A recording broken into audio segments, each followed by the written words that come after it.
guys, ito.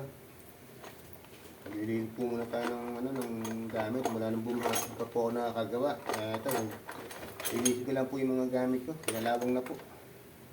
So, linisin na po muna natin. Baka may dumating pong gawa, maliit na po yung gagamitin natin gamit. Ayan, pinalawang na po yun.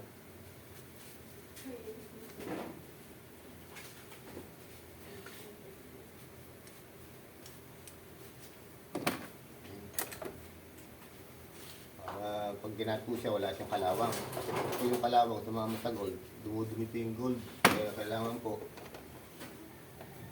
matanggal po yung mga kalawang.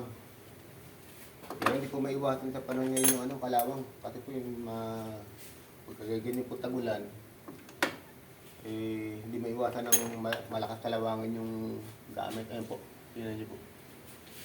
Tagal pong di nagamit.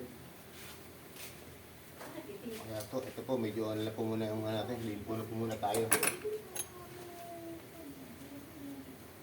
Ito po, gamit din po ito sa sa kuha ng gauge po ba tawag. Palit po sukat niyan. Hindi po nakikita yung mga sukat na kapal. Yan po. May mga number po yan. Yan po, medyo luma na po kasi matagal ko pong gamit yan. Kaya medyo di na makita yung number. Yan po.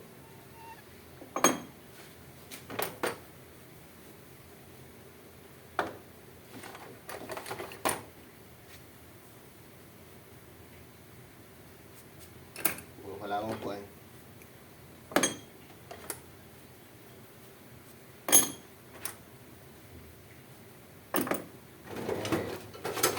Ito po yung mga kikil eh.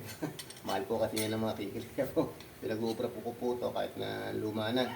Kaya pa rin po mo yan. Kaya na ganyan po yan.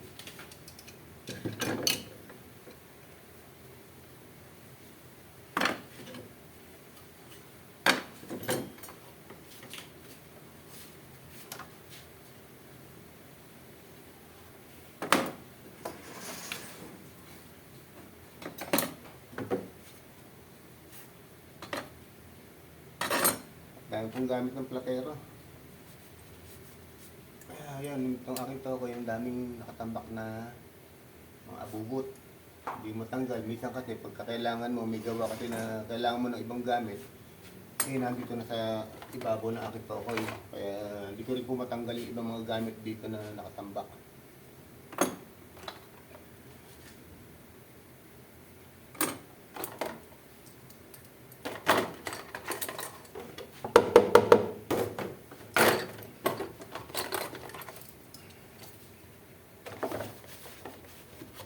Wala po kasi ako lagay ng mga tools, mga toolbox, kaya ganyan lang po.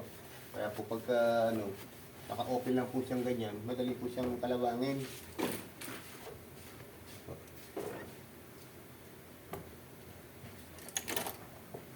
Tiga-tiga lang po tayo.